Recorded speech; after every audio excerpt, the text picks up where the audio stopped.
Hello, I'm Morgan Sickinger, and first I just want to tell you a little bit about my background story. My major is marriage and family studies, as I'm sure most of yours is. However, I didn't start out as a marriage and family studies major. I actually wanted to teach elementary school, and I got engaged and I moved to Phoenix, Arizona from BYU, Idaho, and I couldn't afford to pay for tuition because I was considered out of state. I couldn't afford to pay for tuition down here. So as a result, I just thought, well, marriage and family studies sounds pretty similar to what I was doing, so I'll just switch to that. It wasn't really what I planned on doing, but it is what I ended up doing, and it's a major that I've really learned to grow into and love. I love learning about the family and the family unit and how I can help strengthen it. Um, so my first question is, what exactly is family life education? I had no clue, to be honest. I did not know what family life education was. Um, However, thank goodness I have learned that family life educators prevent problems or issues from occurring or from getting worse. They are not therapists, but they're there to help inform people about questions on family relations and family life in general. They're there to give statistical reports, so to speak, and help them know how to prevent certain things from occurring in their family. As I think about the three levels of prevention, which are primary, secondary, and tertiary, I slaughtered that word, sorry. I think that the one that I align myself most with is primary. And that's like giving a warning, preventing something from occurring, or trying to prevent something from occurring by informing the individual. The reason why I think that would be the level that I align myself with, as well as the church in general, is because that is the guidance that we're given. I think about all of the commandments and all of the counsel that the leaders of our church give us, and much of it, sorry, is not, it's not saying, oh, we are doing this bad and we need to completely stop and change it.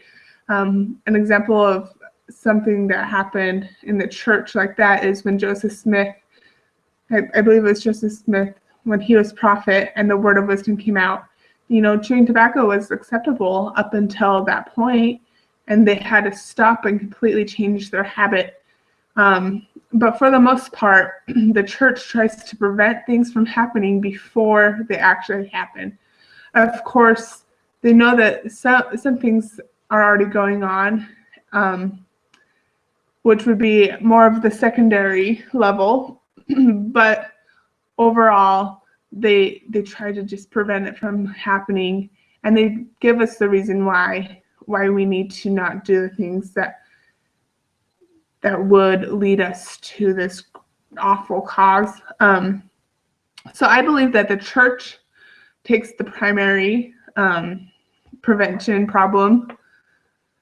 They take the primary, prevention level, and I believe that's the best approach. Obviously, because that's the way the Lord uses, and who knows better, right? The Duncan and Goddard approach that I personally believe is a best and aligns best with what the Lord's way is collaborator,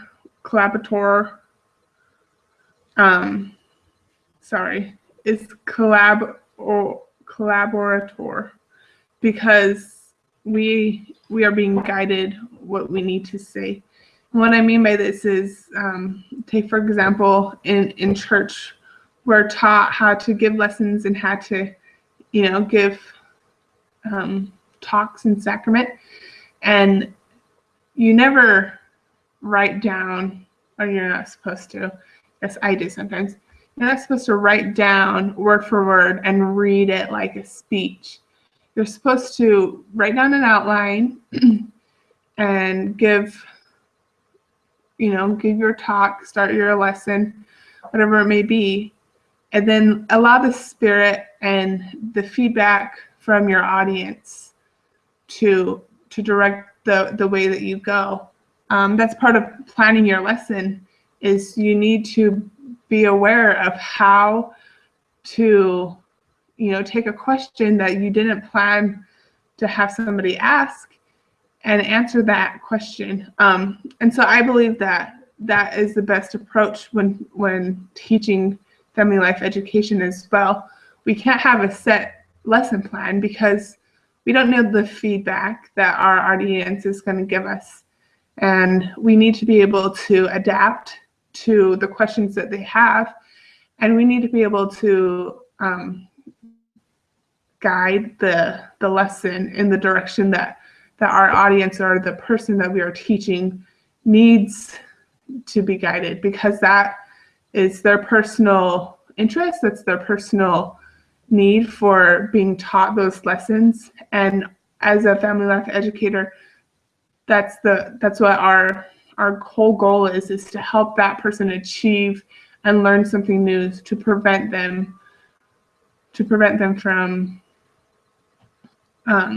doing something that they would regret later in their family relations, or to help them with their family relations. In family life education, I'm not very good at family life education. I'll tell you that right now. I'll be honest. I'm kind of a shy person. I don't like contention at all. I try to avoid hot topics. But with family life education, it's something that I feel very strongly and I'm very passionate about. And I'm excited to be able to teach not only in this class the people that I'm going to teach, but also in every day. And I've already seen myself teach people from the things I've learned in school. I've had an experience. I work with a non-member. He knows quite a bit about the church. His wife's family is LDS, but he is not. He doesn't really believe in a higher being, and he likes to bring up all of the news on the Mormons because that's his personality. He likes to try to get us to, I don't know, act like we're awful people or something. But when the church